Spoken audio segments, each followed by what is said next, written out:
Hi, I'm Owen Canfield with the opinion page of the Oklahoman, joined on Friday, as I am every Friday during the legislative session, by Mike McNutt, our chief capital correspondent. Mike, always a pleasure.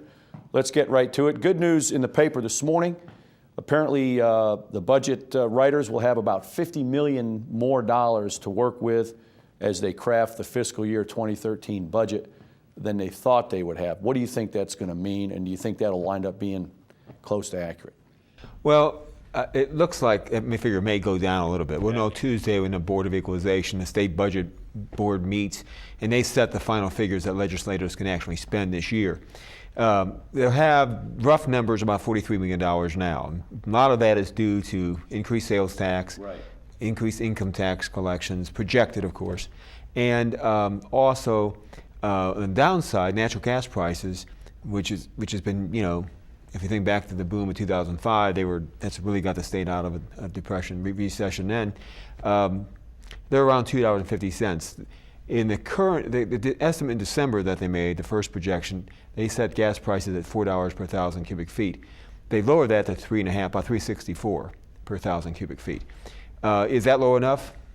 We'll find that out. Right. And if they lower that, of course, that'll mean the extra money will be lower. Well, even if it's a little lower, that's the extra money means there won't be the $100 million hole in the budget. It'll probably be closer to 50, maybe 30, somewhere in that nature. Right. That means yes. Which is good news. It's good news. Bottom line, they won't have to cut as deeply as some agencies as they thought. It's still a standstill budget, but It's a lot better than last year when they had a $500 million deficit.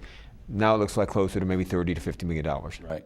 Speaking of money, there was a push in the House to defund OETA, take away the state funding for OETA, which is right now a little under $4 million a year. Leslie Osborne, the representative who was carrying that bill, decided she didn't have the votes and has pulled it.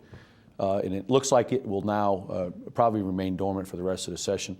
Do you think there's a chance that could be revived, or do you think it's done for the session? Well, since she was the principal proponent of this, held a study on this last fall, she thinks she can get the votes in the House. So it's always possible. But the committee that bill was assigned to, she just didn't have enough votes.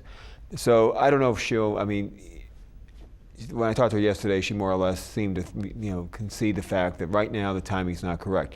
Although she thinks that topic's going to come up again, especially the state continues to talk about reducing and possibly eliminating the income tax, personal income tax. Her philosophy is she has no problem with the programming. Some legislators don't like the programming. A few of them don't like the programming.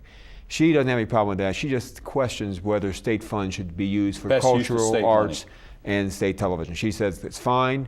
They should just depend on more private funds and the federal grants, federal money they get from other sources. Well, there's a million other things that we could talk about, Mike.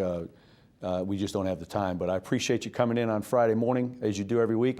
And I invite you to read Mike's stuff every day in the Oklahoman.